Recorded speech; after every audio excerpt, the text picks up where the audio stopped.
Papūšot karsto tēju, Skaidrīte tad iesāka stāstīt.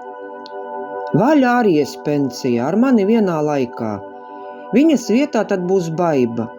Dikti abas sadraudzējušās pēc tā gadījuma. Tur stāstītāji apraujas un pieklust, jo negribēja neko sliktu pieminēt. Palūkojās sarmā, bet ciemiņš, it kā tas, neskartu viņu, pūta savu karsto dzērienu. Un Skaidrīte turpināja.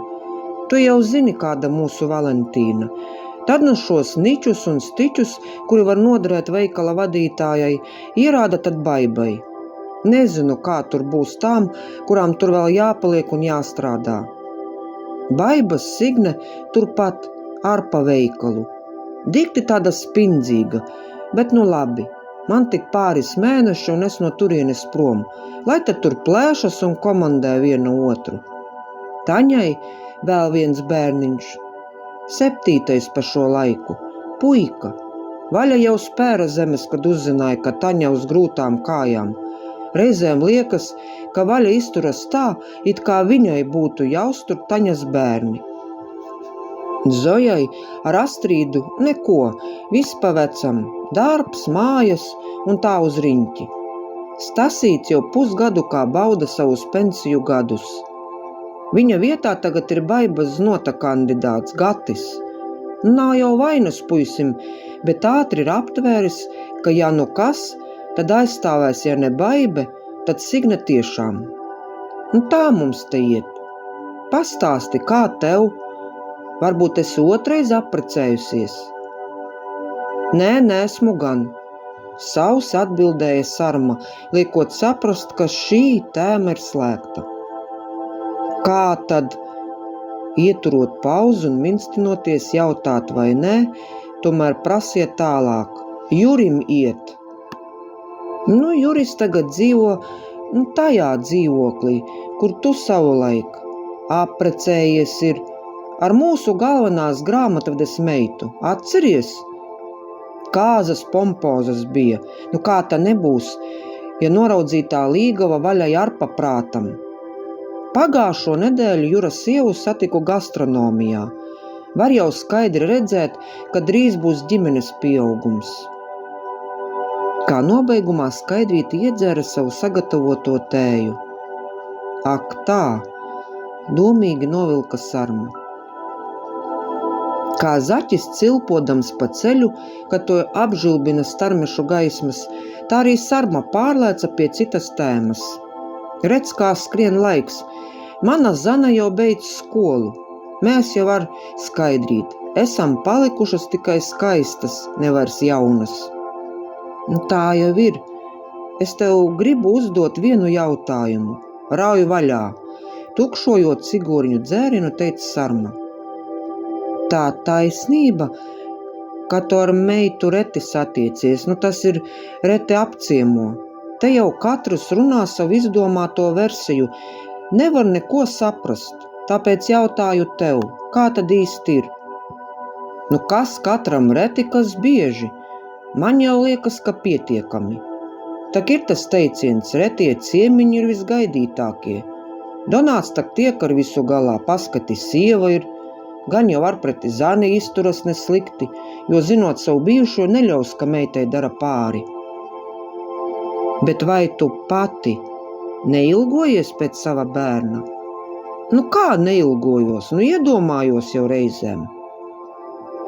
Sarmai bija sajūta, ka Skaidrīte ar mazo dārza lāpstiņu, kura tik liela, ka plaukstā var saņemt, tagad mēģina urbināt kādu renīti, pa kuru varētu sākt tecēt sirdsapziņas straumīte. Bet sarma bija no tiem cilvēkiem, kuriem vai laimes māte, vai kāda cita dievība bija aizmirsusi to pielikt klāt. Kā savulaik pati bija teikusi, neiedarbinājās tas mātes jūtu motors.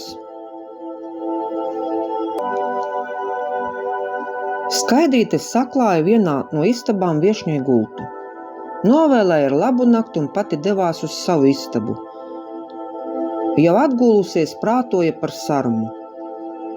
Redz, kā tai dzīvē ir.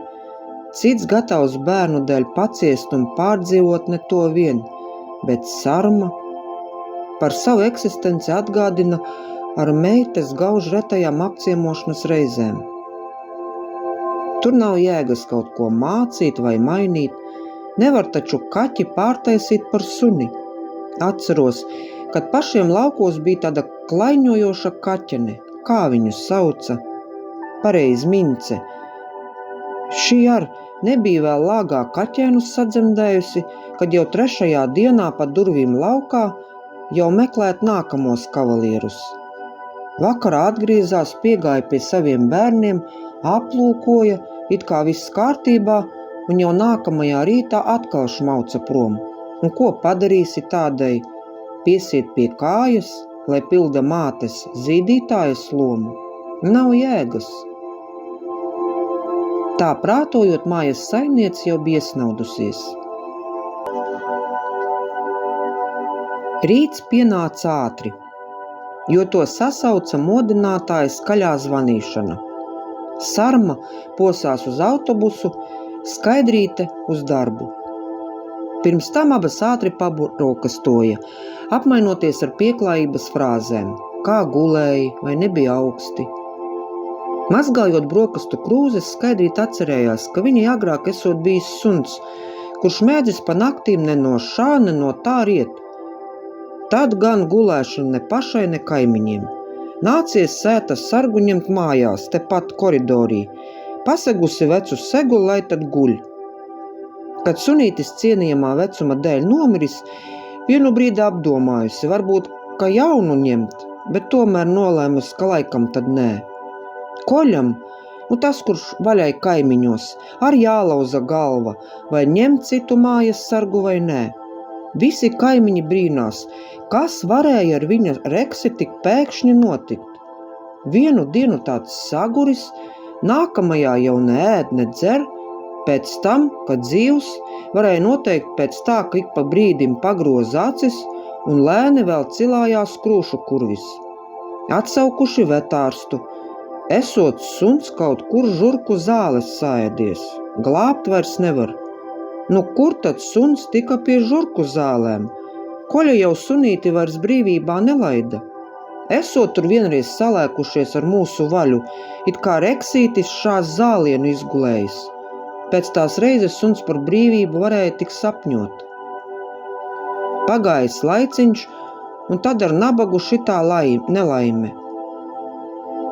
Koļa drusku uzņēmis uz krūts, lai sētas sargam labāki medību lauki, bļaustījies, ka vaļa vainīga, ka suns pa galam. Gan jau ielīdus viņu pagalmā, kamēr visi darbā, kas ta viņai, kā veikala vadītājai, izskrien kādu brīdi no darba, it kā darba darīšanās. Kurš tad seko, kur viņa brauc? Un tad iebarojas tam koļas sunim tās zāles. Skaidrīte nezina, kuram ticēt, kuram nē. Jo vaļa acis izbolījusi, brēca, ka nav kāju koļas pagalmā spērusi. Sarma varētu gan pateikt, uz kuru pusi tā taisnības liecas, bet lai dus sunīts dieva mierā. Pie vārtiņiem abas atvadījās, jo Sarmai autoost uz vienu pusi, Skaidrītei uz darbu, uz otru pusi. Būs no šīs tikšanās, ko vienai pārdomāt, un otrai ar. Šo stāstu sacerēja un ierunāja Dace Veikša.